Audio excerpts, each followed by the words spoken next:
Halo, selamat sore, saudara dan sahabatku yang terkasih. Jumpa lagi bersama saya, Pendeta Rudi Rahabeat dari Tanah Tinggi di Kota Ambon.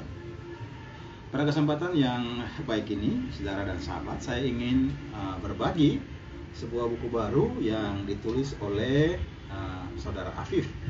Lengkapnya Aftonul Afif. Dia menulis satu buku.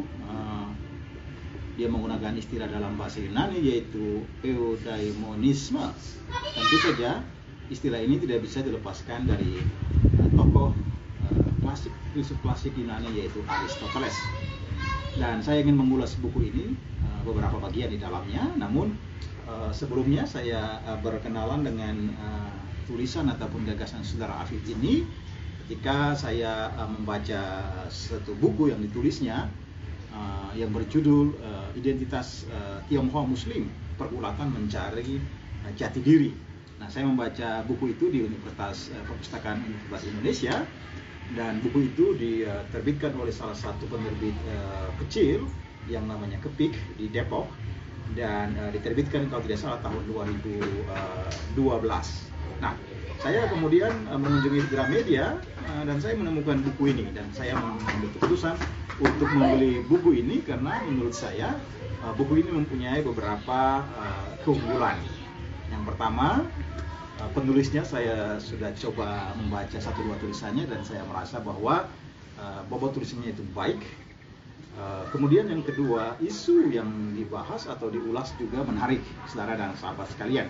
Buku ini memiliki anak judul yaitu Kebajikan, Aktualisasi Potensi dan Kebahagiaan, atau judul ini eudaimonisme yang juga bisa diterjemahkan sebagai kebahagiaan atau kesejahteraan. Nah, saudara dan sahabat sekalian, buku ini diterbitkan oleh penerbit namanya Ircisot, ya, satu penerbit yang menerbitkan buku-buku progresif yang bermarkas di Yogyakarta. Banyak buku yang diterbitkan, baik buku terjemahan maupun buku karangan orang Indonesia, dan ini salah satu buku yang menurut penulisnya sudah direnungkan selama kurang lebih dari 10 tahun, dan dia menuliskannya tidak lebih dari 3 bulan. Ada 2 bulan lebih. Buku setebal 360 halaman, ya. Dan saya merekomendasikan buku ini kepada saudara dan sahabat sekalian peminat studi-studi filsafat, studi-studi psikologi, pengembangan diri, dan juga studi-studi ilmu sosial. Kenapa? Yang pertama, menurut saya tema yang dibahas tentang kebahagiaan satu tema yang sangat penting. Aristoteles menyebutnya sebagai salah satu virtue atau keutamaan hidup manusia. Semua orang pasti ingin bahagia. Jadi pertanyaannya adalah, apakah kebahagiaan itu? Bagaimana cara kita memperoleh kebahagiaan?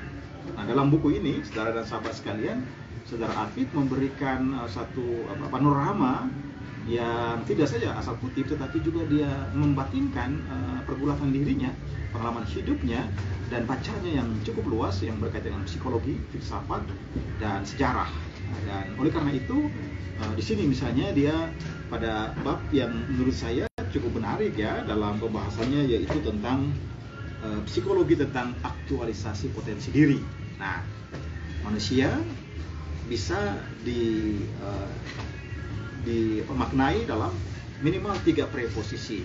Yang pertama, manusia adalah makhluk yang sifatnya negatif karena dosa dan kelemahan-kelemahannya. Tetapi juga manusia sebaliknya, yaitu manusia yang potensial, yang memiliki kekuatan-kekuatan energi positif, dan tinggal bagaimana mengolahnya. Dan kadang ada yang ada di posisi tengah di antara yang positif dan negatif, yang agak netral. Nah, di dalam buku ini, bab yang membahas soal aktualisasi potensi diri, itu misalnya dia merujuk kepada yang pasti tentu Aristoteles, ya, sebagai filsuf Yunani kuno. Yang kedua, Abraham Maslow, ya, yang sangat terkenal dengan teori tentang aktualisasi diri, ya. Kemudian juga ada Rogers dan beberapa psikolog yang memiliki asumsi apa yang disebut sebagai psikologi humanistik, yang melihat manusia memiliki energi positif, potensi-potensi kreatif, dan bagaimana dia mengembangkannya untuk dia memiliki eksistensi di tengah-tengah kehidupan bersama. Dan buku ini juga membahas tentang salah satu aliran pemikiran yang kita menyebutnya sebagai aliran materialistik atau materialisme, yang membangun tesis bahwa kesejahteraan manusia itu sangat dipengaruhi oleh kepemilikan materi, misalnya uang, ya. Seakan-akan kebahagiaan itu dapat diperoleh dengan memiliki banyak uang.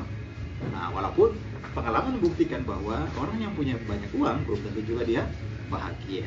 Nah, oleh karena itu, saudara dan sahabat sekalian, tentu saja buku ini menawarkan sebuah pandangan yang alternatif yang bersifat komprehensif. Dan melalui bacaan buku ini, saya yakin bahwa saudara akan mendapat satu ringkasan yang bermutu, ya, tentang bagaimana sih sebenarnya kebahagiaan itu, bagaimana memperolehnya, dan bagaimana kita memposisikan diri di tengah teori-teori yang kadang-kadang juga penuh dengan jebakan. Seakan-akan kebahagiaan itu bisa dibangun sehari dengan menggunakan tips dan trik tertentu, maka orang bisa bahagia. Padahal realitas kita membuktikan bahwa kebahagiaan itu juga dibangun dari berbagai macam pergumulan, berbagai macam tekanan hidup, dan manusia harus bisa mengelola tekanan-tekanan hidup itu. Ya, sekarang mulai dikembangkan dan ditekankan tentang mental health. Bagaimana kesehatan mental harus betul-betul diperhatikan. Orang mudah mengalami depresi, orang mudah mengalami halusinasi, orang mudah mengalami jebakan-jebakan menjadi sangat ilusi, kepribadian ganda atau skizofrenia, atau kepribadian bipolar, dan lain sebagainya. Nah, salah satu yang bisa membantu kita untuk berefleksi secara baik adalah dengan membaca buku. Nah, saya berharap bahwa di tengah dunia digital saat ini melimpahnya bacaan-bacaan yang kadang juga terlalu dangkal, saya kira kita membutuhkan membaca buku-buku yang serius, tapi juga disajikan dengan bahasa yang sifatnya reflektif, memiliki kedalaman-kedalaman, dan menginspirasi. Dan oleh karena itu, sekali lagi, saudara dan sahabat sekalian, saya menyarankan buku dari saudara Afif. Semoga saudara berkesempatan untuk membacanya, dan kalau perlu saudara membelinya sehingga bisa menjadi referensi pengetahuan saudara sekalian. Apakah kebahagiaan itu? Kebahagiaan itu kita raih, atau kebahagiaan itu sesuatu yang datang seperti kupu-kupu?